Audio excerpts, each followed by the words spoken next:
Hello everyone.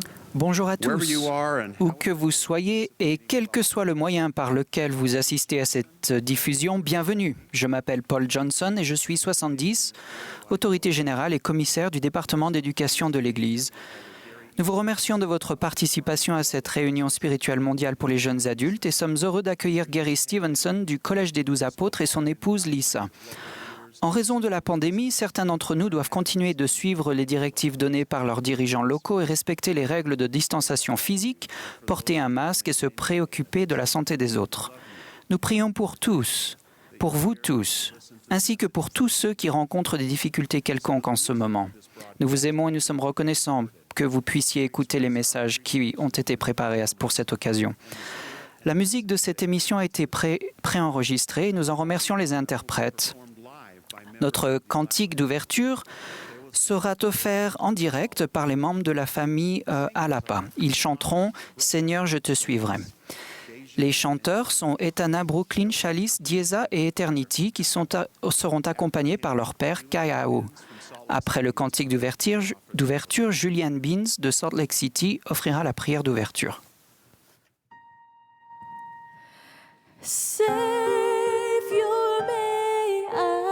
Learn to love thee, Lord, I would follow.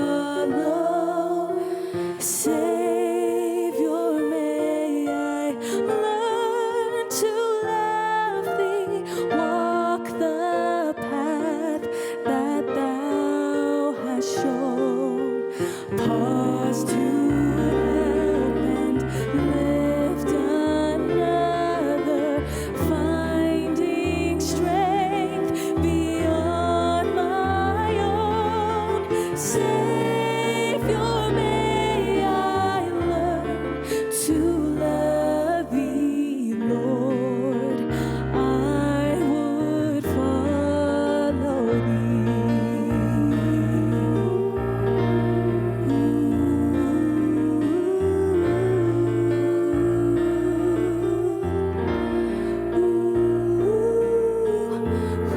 Who am I to judge another when I walk imperfectly? In the quiet heart is hidden sorrow that the eye can see. Who am I to judge another, Lord? I would follow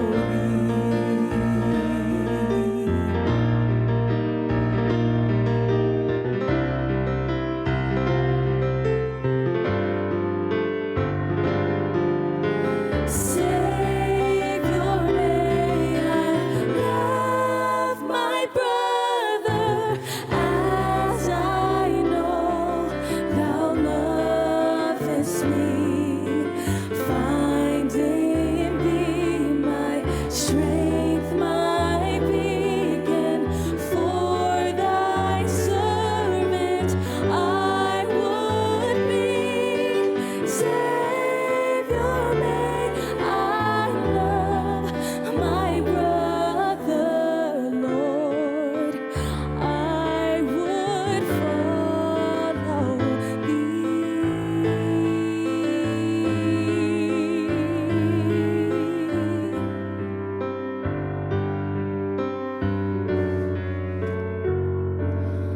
Oh, Lord, I would follow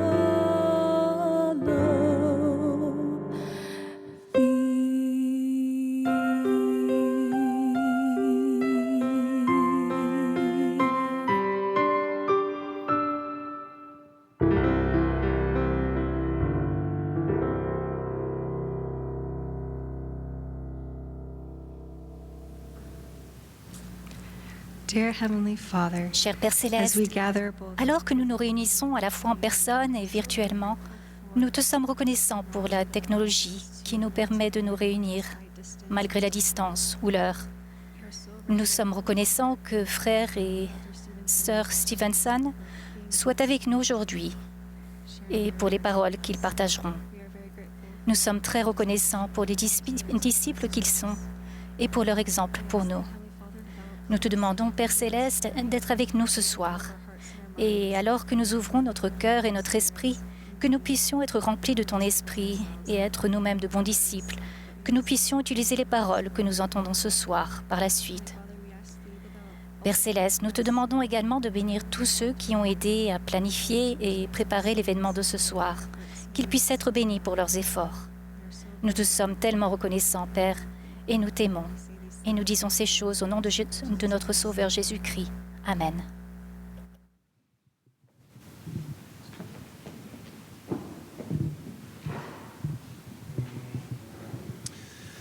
Je suis très heureux de vous présenter frère et sœur Stevenson aujourd'hui.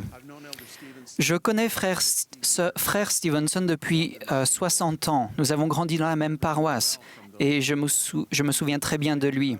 Il était toujours gentil, travaillait dur et une très bonne personne.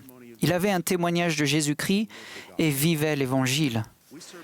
Nous avons servi des missions dans différentes parties du monde et sommes allés à différentes universités et avons perdu contact. Pendant cette période, frère Stevenson a rencontré Lisa Higley alors qu'ils étaient étudiants et se sont mariés dans le temple d'Idaho Falls. Quelques années plus tard, frère Stevenson et moi avons servi dans le même pieu. C'est là que j'ai fait la connaissance de sœur Stevenson. Alors que frère et sœur Stevenson élevaient une jeune famille de 4 garçons et que frère Stevenson était un bon évêque et qu'il travaillait à établir sa propre entreprise, je n'ai pas été surpris de les voir tous les deux tellement consacrés à l'évangile de Jésus-Christ, à leur famille, et qu'ils traitaient les gens avec gentillesse. Puis, j'étais en contact avec les Stevenson lorsqu'il a été appelé en tant qu'autorité générale 70. Je m'occupais de l'interrégion d'Asie Nord et il était alors évêque-président de l'Église. Et j'ai levé la main un peu plus haut que d'habitude lorsqu'il a été soutenu en tant que membre des 12 apôtres en octobre 2015. Pendant de nombreuses années, j'ai observé tous ses talents qu'il a montrés en tant que garçon, jeune homme et maintenant en tant qu'apôtre. Sœur Stevenson apporte aussi ses propres dons et talents à l'œuvre du Seigneur. Ils sont dévoués au Seigneur, sont des gens formidables et se consacrent au Seigneur. Ensemble, ils bénissent la vie de nombreuses personnes et béniront nos vies ce soir. Cette émission est retransmise du nouveau centre des pionniers à This is the Place à Salt Lake City. Frère et sœur Stevenson commenceront son message devant une baie vitrée face au monument This is the Place. Pendant leur message, nous verrons la famille Bonner qui chanteront « Venez, venez sans craindre le devoir ». Après leur témoignage, une vidéo « Paix en Christ » terminera cette veillée et une bénédiction sera offerte par Oba Bonner de Salt Lake City. Frère et sœur Stevenson. My dear young sisters and brothers, Mes Lisa and I jeunes are so frères happy et sœurs, Lisa et moi sommes très heureux de vous accueillir à cette veillée mondiale pour les jeunes adultes.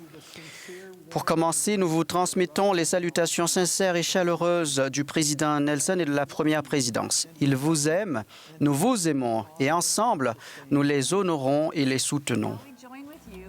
Nous vous parlons depuis un lieu vraiment unique et cher à notre histoire en tant que saint des derniers jours. Et il s'agit bien d'un lieu physique. Nous sommes au centre des pionniers nouvellement consacré à côté du monument historique du parc This is the Place à Salt Lake City, sur les hauteurs de Salt Lake City en Utah. Ce lieu rend hommage à cette déclaration importante. C'est ici l'endroit par le président Brigham Young suite au voyage difficile avec la première compagnie de pionniers il y a près de 175 ans. Épuisés et meurtris, ces premiers saints des derniers jours avaient fui de violentes persécutions pour s'installer dans cette vallée désertique. Imaginez à quoi ressemblait la vallée du lac Salé qui leur faisait face. Cette vaste étendue désertique traversée par les virevoltants laissait deviner qu'il n'allait pas être facile de s'y installer. Ils ont néanmoins reçu la bénédiction d'une vision céleste qui dépassait l'entendement appuyé par la prophétie d'Ésaïe dans l'Ancien Testament qui dit que le Seigneur élève une bannière pour les nations, pour les peuples. Ces saints fidèles trouveraient à nouveau la paix et un but, bénis par l'évangile d'une vision qui s'élevait bien plus haut que les sommets qu'ils avaient gravis pour atteindre la vallée de Salt Lake. Ces pionniers et ceux qui les ont suivis ont écrit l'histoire en bâtissant cette ville dans le désert. Dieu les a bénis au moment où le rassemblement d'Israël commençait. Even today, that same pioneer spirit and Encore vision aujourd'hui, ce même esprit de pionnier et cette vision se trouvent parmi les saints des derniers jours à travers le monde. Il y a quelques semaines de cela, Frère Ballard, président suppléant du Collège des 12 apôtres, a consacré ce nouveau centre des pionniers. Seul ou en famille, on peut y venir et s'imprégner de l'accomplissement monumental de ces premiers saints des derniers jours face à des difficultés extrêmes et contre toute attente. Ils ont invoqué le Seigneur nuit et jour, tandis qu'ils s'évertuaient à faire pousser de la nourriture, canaliser l'eau des canyons, à construire des maisons, abris, écoles, églises et même un temple. C'est presque bouleversant de réfléchir à tout ce qu'ils ont accompli. Une vision divine instillée par Dieu dans l'esprit de prophètes vivants et devenant une source de bénédiction dans la vie de ses enfants, élus pour accomplir ses desseins. Comme vous le voyez, à seulement quelques mètres de là où je me tiens, au centre des pionniers, une voûte en verre surplombe le monument « This is the place ». En contrebas, on a un aperçu saisissant de la ville qu'ils avaient commencé il y a si longtemps. Plus haut, il y a un large panorama, une vision, pour ainsi dire, de l'ouest, de l'horizon où le soleil se couche. Cette vue élevée, avec la compréhension du passé, élargit notre perspective et nous aide à saisir la vision qu'avaient les pionniers. Elle peut aussi servir de métaphore pour approfondir notre propre vision de l'Évangile et nous guider alors que nous faisons face à des décisions importantes et des épreuves. Quelques jours après que le prophète ait déclaré « C'est ici l'endroit », la vision d'un temple, du siège de l'Église, d'un lieu qui deviendrait une bannière pour les peuples a commencé à devenir réalité. Alors, ce soir, nous nous servirons du passé et de la vision de nos prédécesseurs, les pionniers, pour nous aider à avoir une vision claire de notre avenir. Les paroles inspirantes de Winston Churchill sont particulièrement adaptées à notre propos ce soir. Plus on regarde vers le passé, mieux on voit l'avenir. Il est évident que nous faisons tous face à l'incertitude dans ce monde. Qu'est-ce qui nous attend après plus d'1 an et demi d'une pandémie sans précédent? En nous tournant vers l'avenir, chacun d'entre nous a besoin de cette même vision divine et direction des cieux dont les premiers saints ont bénéficié. Vous ne savez peut-être pas quelle direction prendre. Vous rêvez peut-être de faire une mission, de faire des études ou d'entamer une carrière professionnelle. Ou peut-être avez-vous le désir de tomber amoureux, de vous marier, fonder une famille et d'obtenir toutes les bénédictions du temple pour vous et pour vos êtres chers. Ou peut-être avez-vous déjà commencé à édifier une famille éternelle et faites-vous face maintenant aux difficultés à élever de jeunes enfants. Notre objectif ultime reste le même, progresser sur le chemin des alliances et se préparer fidèlement à l'exaltation. Regarder les choses à la lumière de l'Évangile nous permet, vous et moi, d'avoir une vision claire de ce chemin. En parlant de l'importance de rester sur ce chemin d'alliance, le président Nelson a dit « La clé est de faire des alliances sacrées et de les respecter. Nous choisissons de suivre le chemin des alliances du Seigneur, d'y progresser et d'y rester. Ce n'est pas un chemin compliqué, c'est le chemin de la véritable joie dans cette vie et de la vie éternelle par la suite. » nous souhaitons vous faire part de quelques expériences personnelles ce soir qui pourront vous guider tandis que vous faites face aux exigences de la vie et ainsi vous aider à aller de l'avant avec vision et équilibre.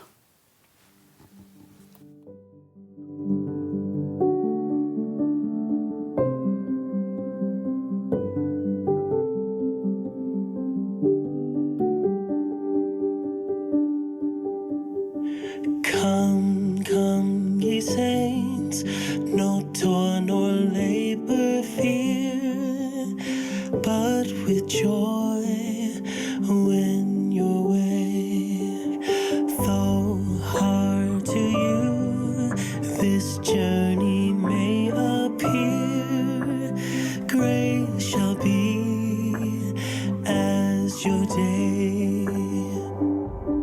'Tis better far for us to strive, our useless cares from us to drive. Do this and joy, your hearts will swell. All is well, all is well. Why should we mourn or think our lot is hard? 'Tis not so, all is right. Why should we think to earn a great reward if we now shun the fight? Gird up your loins, fresh courage take. Our God will never us forsake, and soon we'll have this tale to tell. All is well, all is well. We'll find a place where God for us prepared, far away in the west, where none shall come to hurt or make afraid. There the saints will be blessed. We'll make the air with music ring, shout praises to our God and King. Above the rest, these words will tell. All is well, all is well. And should we die before our journey's through, happy day, all is well.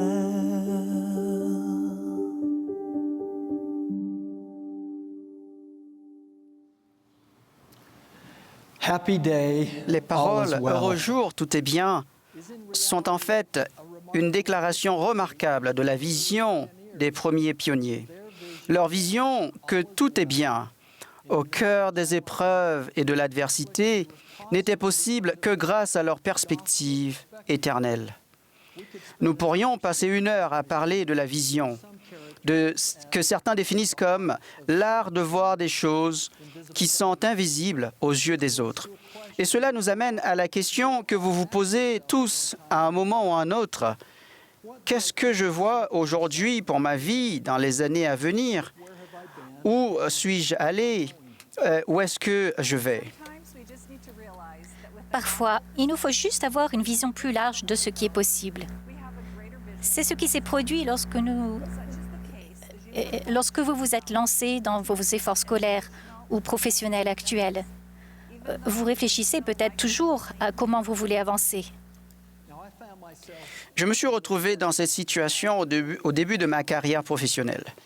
J'avais commencé en créant une entreprise à l'université avec un ami d'enfance. Nous importions des articles cadeaux d'Asie. L'entreprise s'est grandement développée dans les 30 années suivantes. On nous demandait souvent, est-ce que tout ceci faisait partie de votre vision dès le début de l'entreprise? Alors, la réponse courte, non, pas tout à fait. Une vision doit être adaptée régulièrement et systématiquement. Il a fallu beaucoup de chance et nous avons souvent adapté notre vision pour passer de la petite entreprise d'importation d'articles en cuivre à celle d'un grand fournisseur d'articles de sport. Donc, la grande capacité à abandonner certains projets pour créer d'autres, à se réinventer et à s'adapter est une force et non une faiblesse. C'est aussi là que nous devons souligner notre grand avantage à trouver notre vision. Étant donné que vous connaissez l'Évangile, tout comme les pionniers, vous êtes dotés d'une perspective éternelle. L'avantage dont vous bénéficiez consiste à voir la condition mortelle avec une perspective qui est littéralement céleste. La perspective éternelle ou évangélique apporte une clarté dont les autres ne bénéficient pas, y compris dans les questions temporelles des études et de l'emploi. Essayons d'illustrer cela par des images plutôt que par des mots. Regardez par exemple cette image. Que voyez-vous? Savez-vous ce qu'elle représente? Et maintenant, cette perspective vous apporte-t-elle plus de clarté? Est-ce là tout ce qu'il y a à voir? Qu'en pensez-vous? Observez ensuite cette séquence d'images. Regardez bien.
Now, through this simple Grâce à cet exercise, exercice simple, vous pouvez littéralement voir au-delà de ce que vous avez sous les yeux à cet instant. Plus vous vous éloignez, plus votre champ de vision s'élargit. Dans le livre des Proverbes, on trouve cet adage bien connu et rempli de sagesse: quand il n'y a pas de vision, le peuple périt. Ce principe vrai a été détaillé à notre époque lorsque frère Ballard a déclaré: les personnes qui accomplissent le plus de choses dans ce monde sont celles qui ont une vision de leur vie. C'est tellement vrai. Notre vision spirituelle qui provient de notre perspective éternelle nous éclaire dans toutes les priorités de la vie. Elle nous permet d'orienter ces priorités dans la bonne direction et de maintenir un bon équilibre. C'est pour cela qu'il existe un lien étroit entre vision et équilibre. J'aimerais expliquer le principe de l'équilibre en vous racontant une expérience personnelle que j'ai vécue. Un de mes amis, reconnu dans sa profession, est aussi pilote d'hélicoptère très expérimenté. Une journée chaude d'automne, il nous a appelés pour nous dire qu'il se rendait à Salt Lake City en hélicoptère et nous a demandé si mon associé et moi souhaitions en profiter pour nous faire déposer à l'une de nos propriétés en montagne. Il aurait fallu plus de 2 heures pour s'y rendre en véhicule tout-terrain. En hélicoptère, cela ne nous prendrait que 15 minutes. Nous avons donc décidé de sauter sur l'occasion. C'était une belle journée pour voyager en hélicoptère. Tandis que nous entamions l'atterrissage, nous pouvions observer les belles couleurs automnales. Quelques secondes avant d'atterrir, le rotor arrière de l'hélicoptère s'est mis à dysfonctionner. L'engin s'est mis à tournoyer de manière incontrôlée. La situation était dramatique. Heureusement pour nous, les compétences d'atterrissage d'urgence du pilote étaient presque instinctives. Il savait que si nous atterrissions sur le nez ou sur le ventre de l'hélicoptère, nous ne survivrions pas. Alors que l'hélicoptère tournoyait de manière incontrôlée, le pilote a réussi à le coucher sur le côté et nous nous sommes écrasés au sol. Le carburant fuyait et des flammes jaillissaient du moteur. Mais il a réussi à couper le moteur et nous sommes sortis de l'appareil sans qu'il n'y ait eu d'explosion. Nous avons été bénis à travers l'action de ce pilote et les mains du Seigneur d'avoir survécu cet accident. Depuis ce jour, j'ai beaucoup appris sur les hélicoptères. Cet accident était le fruit d'un déséquilibre entre les éléments essentiels qui maintenaient l'appareil dans les airs. Le rôle du pilote,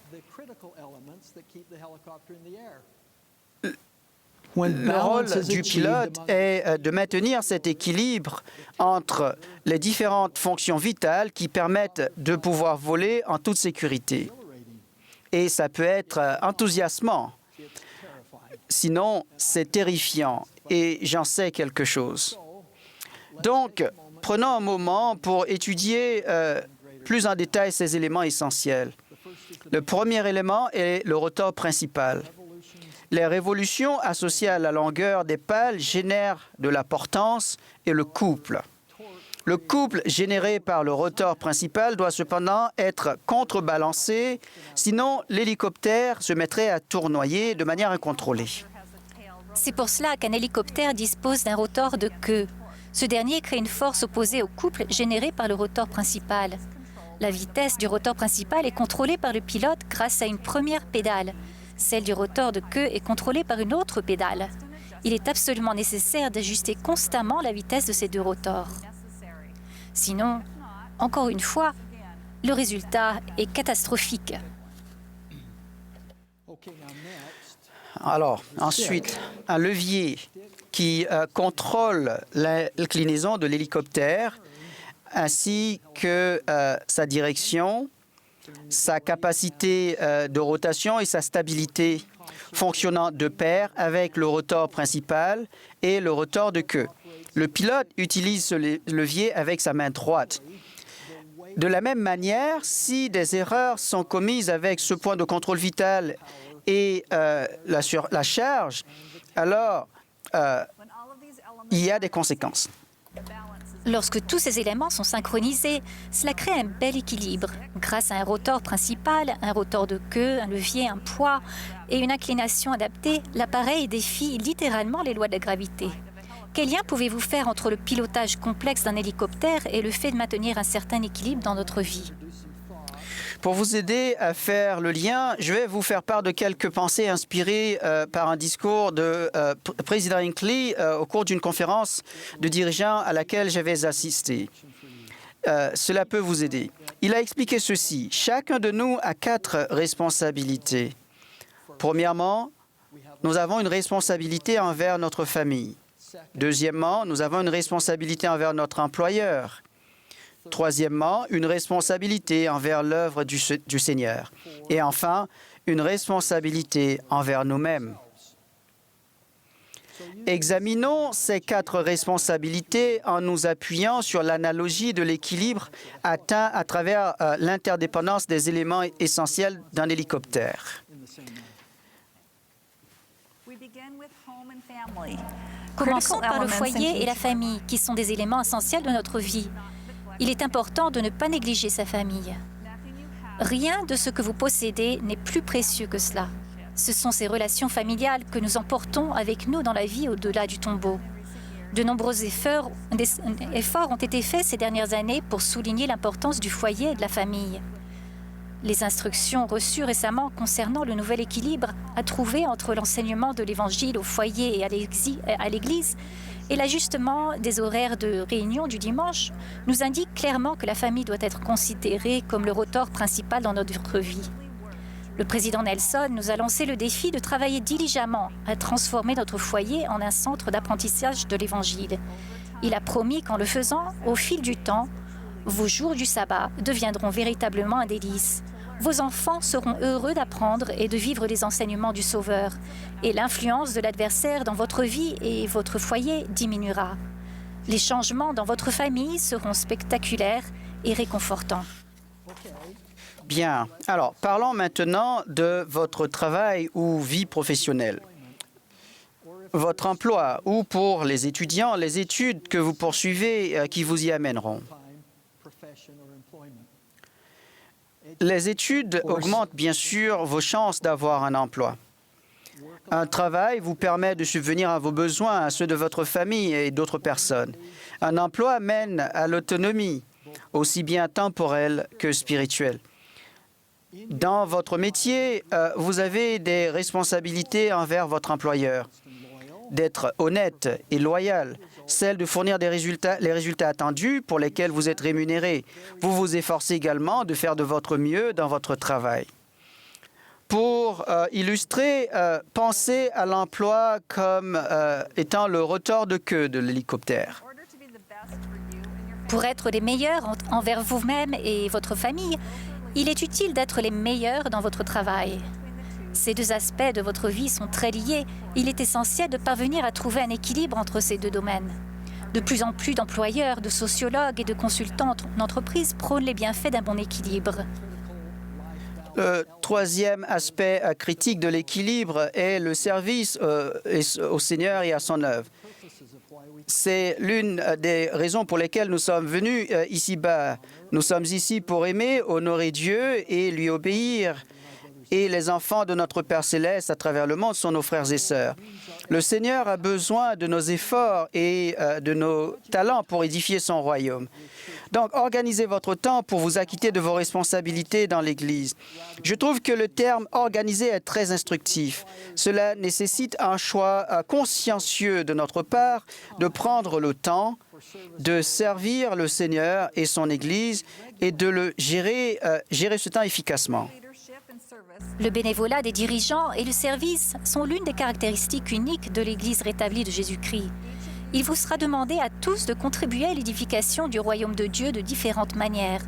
Les appels qui vous sont confiés, à vous et aux membres de votre famille, peuvent survenir à un moment inopportun. Néanmoins, si vous éprouvez le désir de servir Dieu, vous êtes appelés à l'œuvre.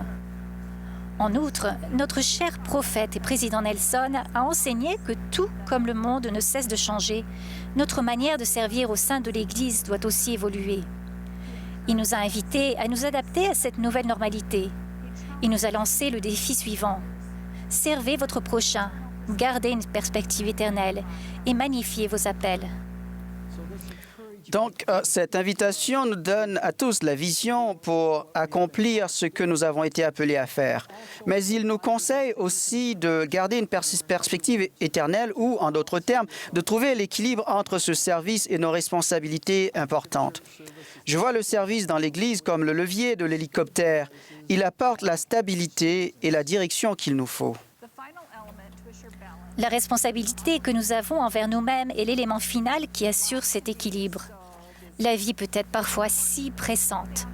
Il est important de ralentir par moments, afin de se ressourcer et de réexaminer attentivement nos propres besoins, tels que le repos, l'exercice physique, les activités récréatives et le développement spirituel.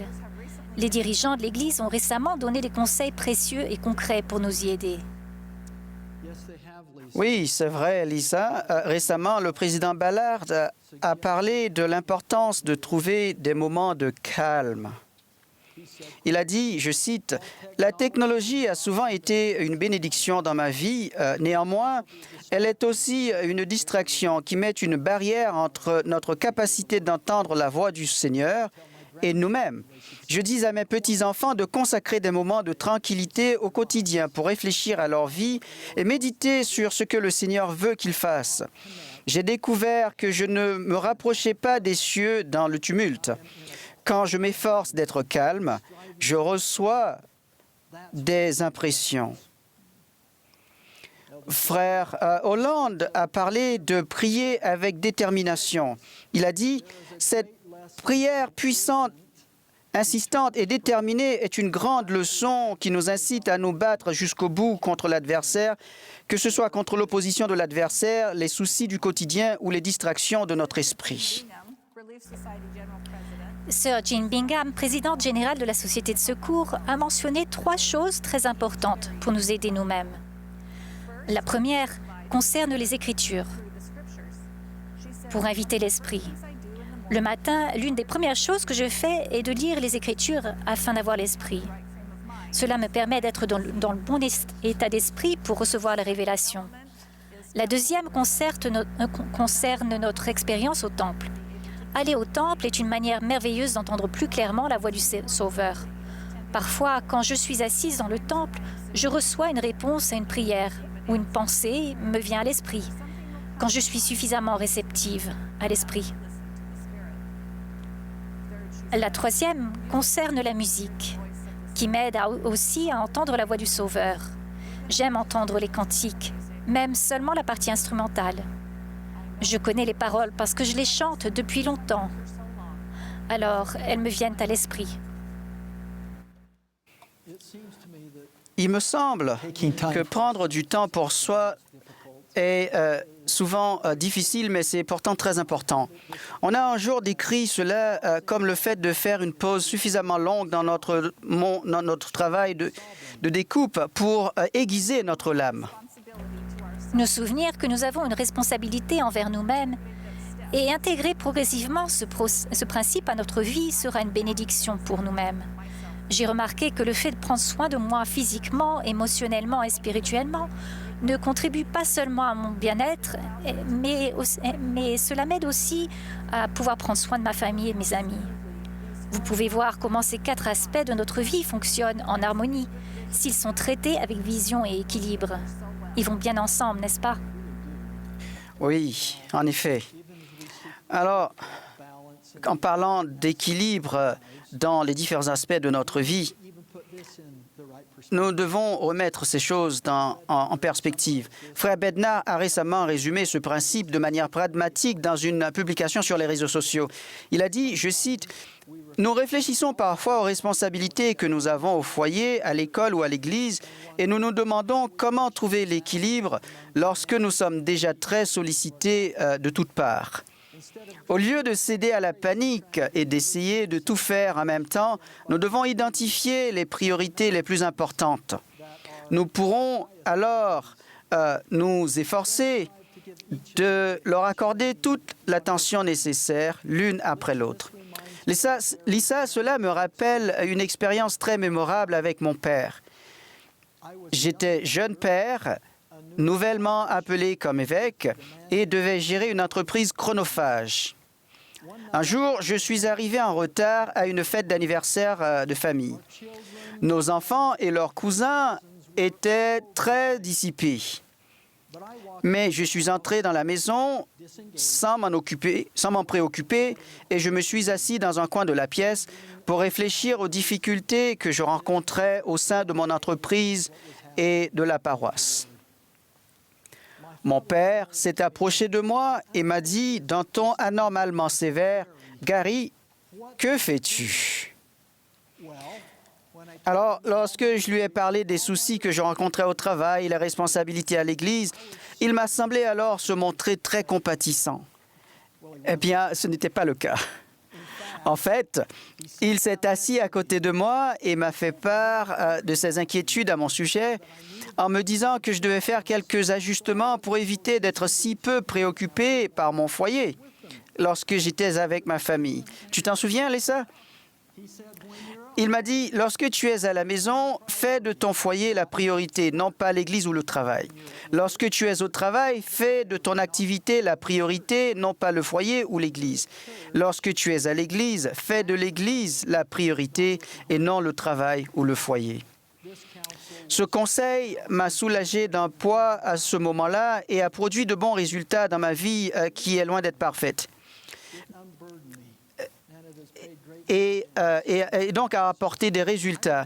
Et donc, je voudrais vous inviter, chacun d'entre vous, à y penser et à essayer de le faire.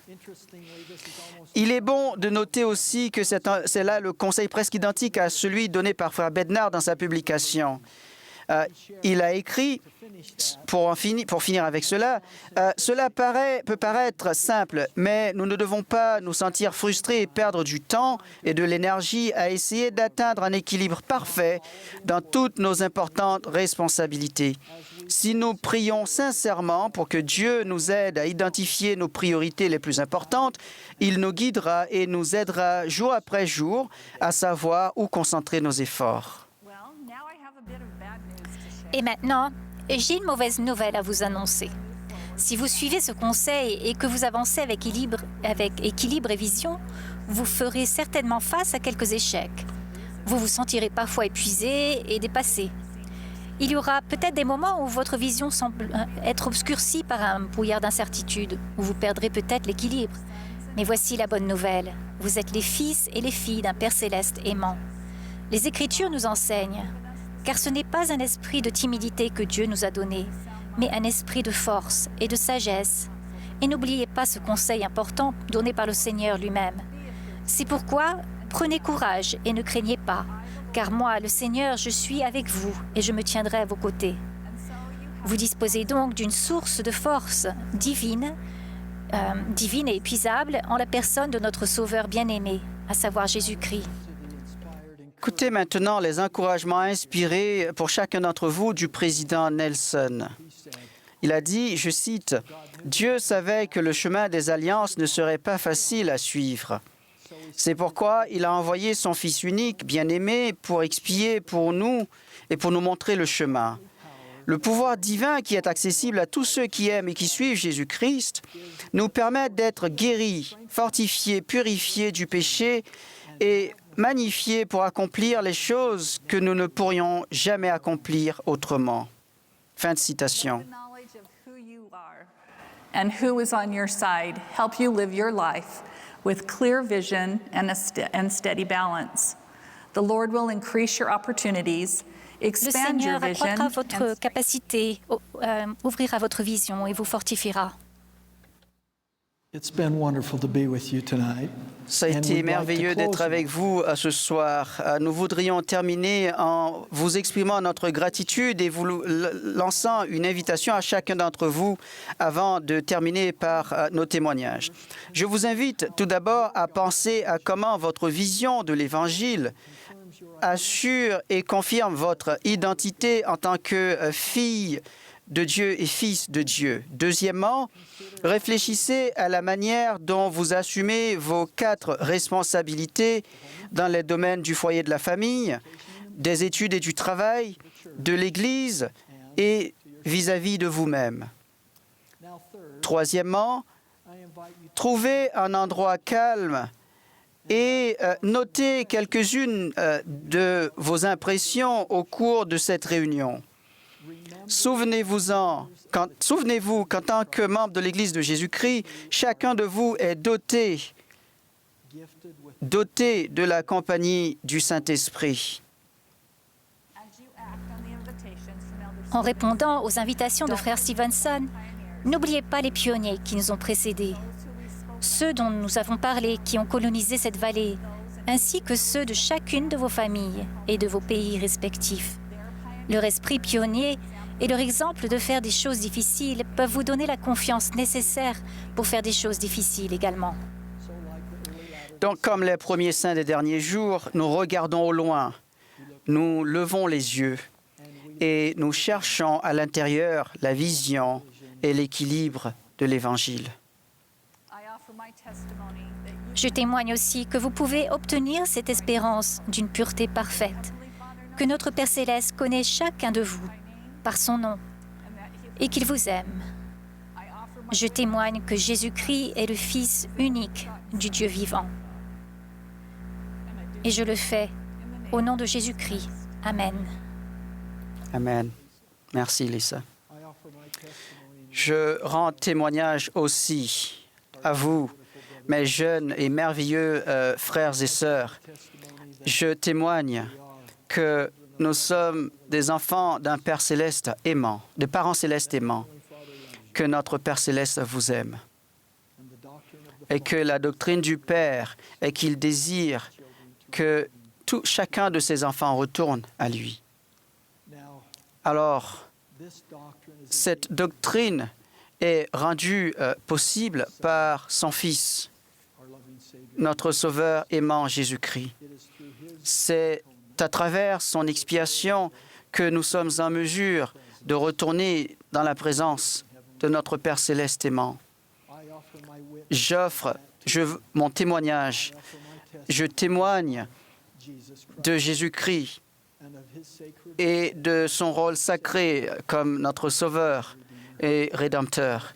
Et je fais cela en son nom, Jésus-Christ. Amen.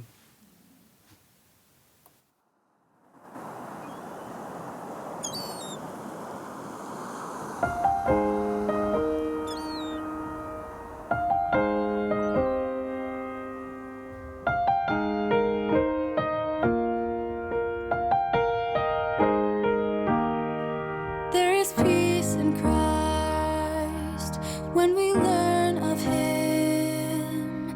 Feel the love He felt for us when He bore our sins. Listen to His words, let them come alive. If we know Him as He is, there is peace in Christ. He gives us hope when hope is gone. He gives us strength when we can't go on. He gives us shelter in the storms of life. When there's no peace on earth, there is peace in Christ.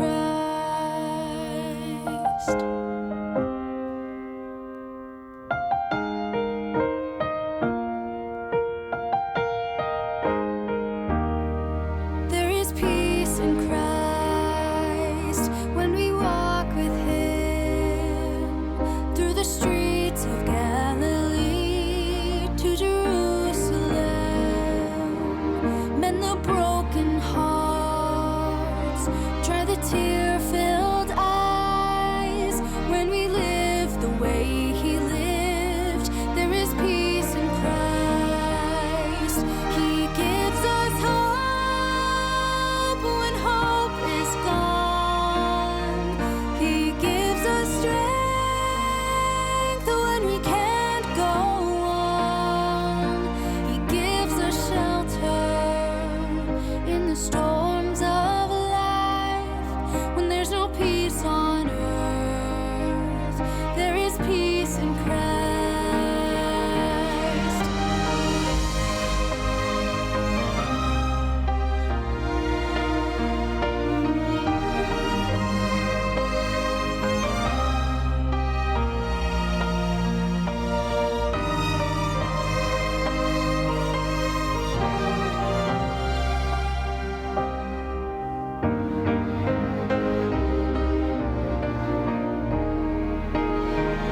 He gives us hope when hope is gone. He gives us strength when we can't go on. He gives us shelter in the storms of life. When there's no peace on earth, there is peace in Christ. When there's no peace on earth, there is peace in Christ.